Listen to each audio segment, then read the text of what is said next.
اور ان کی طرف دعوت توحید دینے کے لیے اللہ تعالیٰ نے حضرت ہود علیہ السلام کو بھیجا۔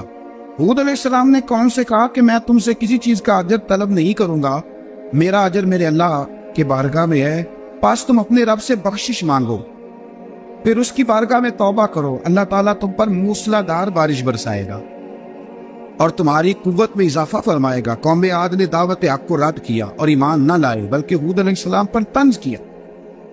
وہ کہنے لگے کہ ہمارے تو معبودوں نے، ہمارے بتوں نے معاذ اللہ آپ کو پاگل بنا دیا ہے، آپ کو مجنون بنا دیا ہے۔ الٹا حضرت ہود کو کہنے لگے اس لیے آپ ایسی باتیں کرتے۔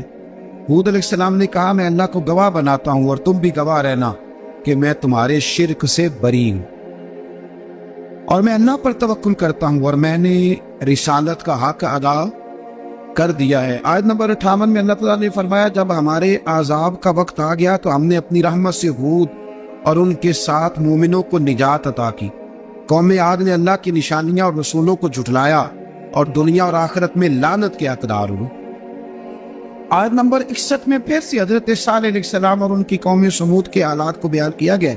حضرت صالح نے کہا ہے میری قوم اللہ وحدہ لا شریک کی عبادت کرو، اس سے بخشش طلب کرو، اس کی بارگاہ میں توبہ کرو، اس نے تمہیں زمین سے پیدا کیا ہے، اس پر آباد کیا ہے۔ جواب دیا صالح ہمارے آباء و اجداد کے معبودوں کی عبادت کو روکنے سے پہلے ہمیں آپ سے بڑی امیدیں تھیں اور اب آپ ہمیں روکنے لگے ہیں باپ دادا کے دین سے، لیکن اب ہمیں آپ کی دعوت کے بارے میں شکوک ہے۔ صالح علیہ السلام نے اپنی قوم سے کہا کہ یہ اللہ کی اونٹنی ہے اور یہ تمہارے لیے نشانی ہے، اسے چرنے کے لیے آزاد چھوڑ دو اور اسے تکلیف نہ دینا، اللہ اکبر، ورنہ تمہیں عذاب پہنچے گا۔ انہوں نے اونٹنی کی کونچیں کاٹ ڈالی۔ صالح علیہ السلام نے کہا تم صرف 3 دن اپنے گھروں میں مزے اٹھا لو، 3 دن، پھر اللہ کا یقینی عذاب آئے گا۔ پھر ایک چنگاڑ نے ان کو آ دبوچا، وہ اپنے گھروں میں گھٹنوں کے بل اوندے پڑے رہ گئے۔ صرف صالح علیہ السلام ان کے ساتھ اہل ایمان اس عذاب سے بچے۔ یہ 3 قوموں کا ذکر ہو گیا، نوح علیہ السلام کی قوم کا بھی، ہود علیہ السلام کی قوم کا بھی اور حضرت صالح نے۔ آگے اللہ تبارک و تعالیٰ نے آیت نمبر 69 میں اس بات کا بیان فرمایا کہ حضرت ابراہیم علیہ السلام کے پاس فرشتے بشری شکل میں آئے، انسانی شکل۔ انہوں نے اجنبی مہمانوں کے لیے بچڑے کا بھنا ہوا گوشت تیار کرایا۔ آپ یقین کریں کچھ باتیں لوگ ایسی بیان کرتے ہیں کہ جن کو نہ سن کے بندے کا دل کرتا ہے کہ اس بندے کو بتائیں کہ یار یہاں تو دین سارا پڑھ۔ ایک صاحب مجھے کہنے لگے جی میں ایک پیر صاحب کے پاس گیا تھا تو بڑی مرغن غذائیں تھیں، انہوں نے میری بڑی خدمت کی پر مجھے نہیں اچھا لگا، پیروں کو چاہیے سادی روٹی رکھے۔ میں تو پیرا واسطے لسٹ بنا ہوا انہوں نے کس طرح نہ ہونا چاہیے۔ یہ بہت بڑی مصیبت ہے، اگر آپ سادہ کھانا کھلا دیں تب بھی اعتراض ہے، اچھا کھلا دیں ادھر رولا ہے کوئی پیر چوکھے مالدار ہے، دونوں طرف سے مسئلہ۔ تو کہنے لگا جی نہیں پیروں کا کیا کام ہے، وہ کڑھائیاں اور وہ سارے۔ تو پھر میں نے انہیں کہا کہ آپ اس طرح کریں گھر جا کے نا تو 12ویں سپارے کی تلاوت کریں۔ حضرت ابراہیم نے اپنے مہمانوں کے لیے بھنا ہوا کھانا تیار فرمایا تھا۔ تو آپ کیا کہیں گے کہ حضرت ابراہیم درویش نہیں تھے؟ عجیب بات ہے بھائی، آپ ہر بات میں اڑ جاتے ہیں۔ دین ہم نے وہ لینا ہے جو اللہ کا قرآن ہمیں دیتا ہے اور رسول اللہ کی حدیث ہمیں دیتی ہے۔ جب انہوں نے دیکھا کہ مہمان کھانے کی طرف ہاتھ نہیں بڑھا رہے تو ان کو ڈر محسوس ہوا۔ حضرت ابراہیم کو فرشتوں نے کہا کہ ہمیں قوم لوط علیہ السلام کے عذاب کے لیے بھیجا گیا ہے۔ حضرت ابراہیم کی بیوی کھڑی تھی، اس پر وہ مسکرائی تو فرشتوں نے اللہ کی طرف سے انہیں حضرت اسحاق علیہ السلام اور اس کے بعد حضرت یعقوب علیہ السلام کی بشارت عطا۔ اسحاق علیہ السلام حضرت ابراہیم کے بیٹے ہیں اور یعقوب علیہ السلام ہوتے ہیں، اور یعقوب علیہ السلام کے بیٹے یوسف علیہ السلام۔ ہاں اللہ اگر چاہے تو 7 نسلوں میں نبوت رکھ دیتا ہے اگر اس کی منشا۔ تو حضرت یعقوب کی بشارت دی۔ انہوں نے حیرت سے کہا کہ ہم دونوں میاں بیوی تو بوڑھے ہیں، اس عمر میں اولاد کیسے ہوگی؟ تو فرشتوں نے جواب دیا اے ابراہیم کے گھر والوں، تم پر اللہ کی رحمتیں اور برکتیں ہوں، اللہ کی قدرت پر تمہیں کیوں تعجب ہے؟ اللہ فرماتا ہے کہ بیٹے کی بشارت سن کر ابراہیم کا خوف دور ہو گیا اور پھر وہ قوم لوط کے بارے میں گفتگو کرنے لگے۔ ابراہیم بہت بردبار، اللہ سے آہوزاری کرنے والے اور اس کی طرف رجوع کرنے والے تھے۔ اللہ تعالیٰ نے حضرت ابراہیم علیہ السلام کو فرمایا اے ابراہیم اس گزارش سے آپ گریزہ رہیں، اس کا یقینی فیصلہ ہو چکا ہے اور ان پر نہ ٹلنے والا عذاب نازل ہو کے رہے گا۔ وہ کیا گناہ کرتے تھے لوط علیہ السلام کی قوم میں نے بتایا تھا، مرد مردوں سے بدفعلی کرتے. تو حضرت ابراہیم نے بھی عرض کی, بار بار گزارش, بحث کی کہ اللہ مہربانی فرما ان کا عذاب. آپ دیکھیں نبیوں کے حوصلے کتنے بڑے ہیں. قومیں تنگ کرتی ہیں اور طرح طرح کی باتیں کرتی ہیں, اور پیغمبر پھر بھی کہتے ہیں یا اللہ مہربانی فرما, اے اللہ ان سے عذاب. آیت نمبر 77 میں حضرت لوط علیہ السلام کی قوم کی بدعمالیوں اور لوط علیہ السلام کے اپنی قوم کو بدعمالیوں کے باعث فرشتوں کی آمد, قوم کے بدعمال لوگوں کے دوڑ کر آنے اور حضرت لوط کو ان کے سمجھانے اور ان کے انکار پر مضطرب ہونے کا ذکر ہے, جس پر فرشتوں نے حضرت لوط کو تسلی دی کہ آپ فکر نہ کریں, ہم آپ کے رب کے فرشتے ہیں, یہ آپ اور ہم تک نہیں پہنچ سکیں گے. آپ رات کے آخری حصے میں قوم کی طرف توجہ کیے بغیر ہجرت فرما لیں, اس لیے کہ صبح کے وقت ان پر عذاب آئے گا. جب اللہ کا عذاب آیا تو اس نے بستی کے اوپر کے حصے کو نیچے کر دیا اور قوم لوط کے اوپر اللہ کی طرف سے لگاتار نشان زدہ پتھر برسائے گئے. لگاتار پتھر آئے. آیت نمبر 84 میں اللہ تعالیٰ نے حضرت شعیب علیہ السلام اور ان کی قوم کا ذکر فرمایا ہے اور ان کے جرائم کو بیان کیا گیا. وہ ناپ تول میں کمی کرتے تھے, دوسروں کو چیزیں کم تول کر دیتے تھے. اللہ تعالیٰ نے ان سے فرمایا کہ فساد فی الارض سے باز آؤ اور اپنے سے پہلے سرکش امتوں کا انجام دیکھ لو. جب حضرت شعیب کی نصیحتوں کا ان پر اثر نہ ہوا تو پھر اللہ تعالیٰ نے انہیں بھی عذاب سے ہلاک کر دیا.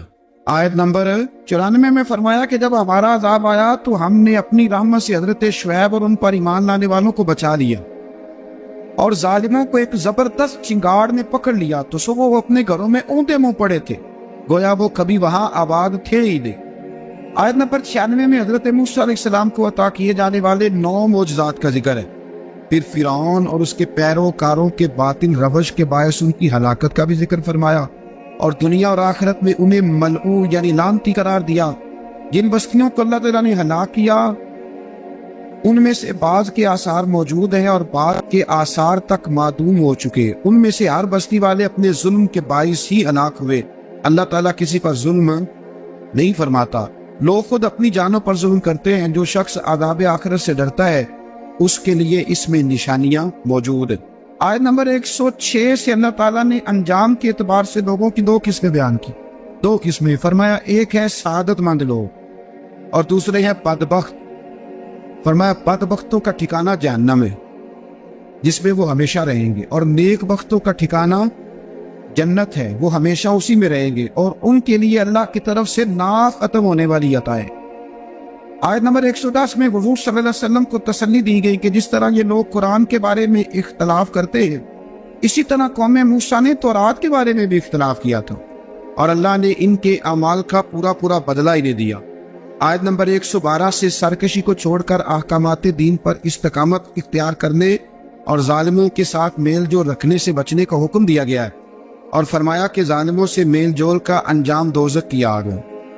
ہم لوگ نہ شکوہ کرتے ہیں, کسی حکومت کو بنے ہوئے 6 مہینے گزرتے ہیں تو شکوہ شروع ہو جاتا ہے, حالانکہ وہ خود تو نہیں نہ بنتے, ان کو کوئی بنانے والا ہے. تو ظالم کا جو مددگار ہوتا ہے وہ بھی ظالم ہوتا ہے, اس لیے احتیاط کریں. اور یہ صرف سیاستدانوں کی بات نہیں, دنیا کے ہر معاملے میں آپ غور کریں کہ آپ کسی ظالم کے مددگار تو نہیں. اللہ تعالیٰ ہمیں حق پر استقامت عطا فرمائے. آیت نمبر 114 میں دن کے دونوں طرفوں میں اور ابتدائی رات کے کچھ حصے میں اللہ تعالیٰ نے نماز قائم کرنے کا حکم دیا ہے. رات کے کچھ حصے میں بھی نماز پڑھنی چاہیے, اور یہ بھی بتایا کہ بے شک نیکیاں گناہوں کو مٹا دیتی ہیں اور یہ نصیحت قبول کرنے والوں کے لیے نصیحت ہے. آیت نمبر 120 میں اللہ تعالیٰ نے فرمایا کہ ہم آپ صلی اللہ علیہ وسلم کو رسولوں کی تمام خبریں آپ کے دل کی تسکین اور تقویت کے لیے بیان کرتے, اور ان میں مومنوں کے لیے نصیحت اور عبرت ہے کہ ان ساری باتوں سے عبرت پکڑ لو. بچہ صرف وہی جو اللہ کے نبیوں کے طریقے پہ چلا اور نبیوں کے ساتھ رہا, باقی بات سکے نہیں. اللہ تعالیٰ کی طرف سے توحید و رسالت اور وقوع قیامت کے دلائل بھی ہیں. آیت نمبر 123 میں فرمایا کہ آسمانوں اور زمینوں میں سب غیب اللہ ہی کے ساتھ مختص اور ہر کام اسی کی طرف لوٹایا جاتا ہے. آپ اسی کی عبادت کیجئے, اسی پر توکل کیجئے, اور آپ کا رب لوگوں کے اعمال سے غافل نہیں ہے. اسی پارے میں نا آگے سورۃ یوسف شروع ہو رہی ہے. اس کو اللہ تعالیٰ نے کہا ہے کہ یہ بڑا پیارا قصہ ہے، احسن القصص کا قصوں میں سونا قصہ۔ تو یہ کچھ 12ویں پارے میں یا کچھ 13ویں پارے میں ہے۔ میں نے یہ ارادہ کیا ہے کہ یہ ایک ہی دن پوری بیان کی ہوئی۔ ایک بزرگ کی بات لکھی جو تابعی ہے، وہ فرماتے ہیں کہ ان بزرگوں کا طریقہ یہ تھا کہ وہ لوگوں سے چھپ کے نا پہاڑ کے پیچھے عبادت کرتے تھے، اور پوزیشن ان کی یہ تھی کہ کسی سے ملتے نہیں تھے، بالخصوص فجر کی نماز سے لے کر عصر کی نماز تک بکریاں رکھی ہوئی تھیں، ان کو چلاتے رہتے تھے فرات کے کنارے اور نفل پڑھتے رہتے تھے۔ اس وقت کو ملنے بھی نہیں آتا تھا۔ ایک شخص بڑی دور سے ان کی شہرت سن کے آیا، میں نے تو ملنا ہے۔ لوگوں نے کہا وہ اس وقت نہیں ملتے، ناراض ہوتے۔ اس نے کہا اللہ کا بندہ ہے نا، ناراض ہو بھی جائے گا تو لمبا ناراض رہے گا نہیں، اللہ والے جلدی راضی ہو جاتے۔ پہنچ گئے۔ اب وہ بابا جی نماز پڑھ رہے تھے تو کہتے میں نے عجیب منظر دیکھا کہ بابا جی فرات کے کنارے نماز پڑھ رہے ہیں اور ایک بھیڑیا ان کی بکریوں کی حفاظت کر رہا ہے۔ کہتے میں حیران رہ گیا کہ بھیڑیا تو بکریاں کھایا کرتا ہے اور یہاں چرا رہا ہے۔ کہتے میں جب گیا تو بابا جی نوافل میں مشغول تھے، مجھے دیکھ کے کہنے لگا اس وقت کیوں آئے ہیں؟ میں نے کہا حضور اگر آئے گیا ہوں تو پھر مہربانی کرے قبول فرما لیں۔ میں بیٹھ گیا تو میں نے کہا حضور یہ بھیڑیا بکریاں چرا رہا ہے، بھیڑیا اور بکریاں کی صلح کب سے ہو گئی؟ تو فرماتے لمبی تقریر نہیں، ہلکا سا جملہ۔ فرمانے لگے جب سے بکریوں کے مالک نے رب سے صلح کر لی ہے نا، تب سے بھیڑیوں نے بھی بکریوں سے صلح کر لی۔ بکریوں کے مالک نے رب سے صلح کر لی، گناہ چھوڑ دی، اس کی فرما برداری میں آئے، اب پھر اسے بکریاں چلانے کی ضرورت نہیں رہی۔ بکریاں نہ اب بھیڑیا چلاتا ہے۔ کہتے ہیں میرے اوپر کپ کپی طاری ہو گئی بزرگوں کی بات سن کے، اور مجھے پیاس لگی اور خواہش آئی کہ پتہ نہیں اب بابا جی کچھ کھلائے پلائیں گے بھی کہ نہیں، بابا جی کچھ کھلائیں گے بھی کہ نہیں۔ کہتے میرے دل میں خیال تھا تو بزرگوں نے نا ایک لکڑی کا پیالہ، ان کے پاس وہ غار میں بیٹھے تھے تو ایک چھوٹا سا پتھر تھا، اس کی ڈھلان بنی ہوئی، بابا جی نے اس کے نیچے لکڑی کا پیالہ رکھا، وہ رکھا ہی تھا تو وہ دودھ سے بھر گیا۔ کہتے انہوں نے مجھے دیا تو ٹھنڈا اور میٹھا دودھ، میری طبیعت خوش ہو گئی۔ بابا جی نے دوبارہ وہی پیالہ اسی جگہ رکھا تو شہد سے بھر گیا۔ 1000 سال پہلے داتا صاحب نے کرائے، کہتے مجھے دیا۔ میں نے فوراً کہا، میں نے کہا حضور یہ دودھ تو گائے بھینس دیتی ہے، پہاڑوں سے تو نہیں نکلا کرتا، اور شہد تو شہد کی مکھیاں دیتی ہیں، پتھروں سے تو نہیں نکلتا، یہ آپ کہاں سے نکال رہے ہیں؟ تو کہتے وہ قرآن مجید پڑھنے لگے۔ وَإِذِ مُوسَىٰ لِقَوْمِهِ، جب موسیٰ کی قوم نے ان سے پانی مانگا، فرمانے لگے موسیٰ کی نافرمان قوم پانی مانگے، حضرت موسیٰ پتھر پہ ڈنڈا مارے تو اللہ وہاں سے 12 چشمے جاری کر دے۔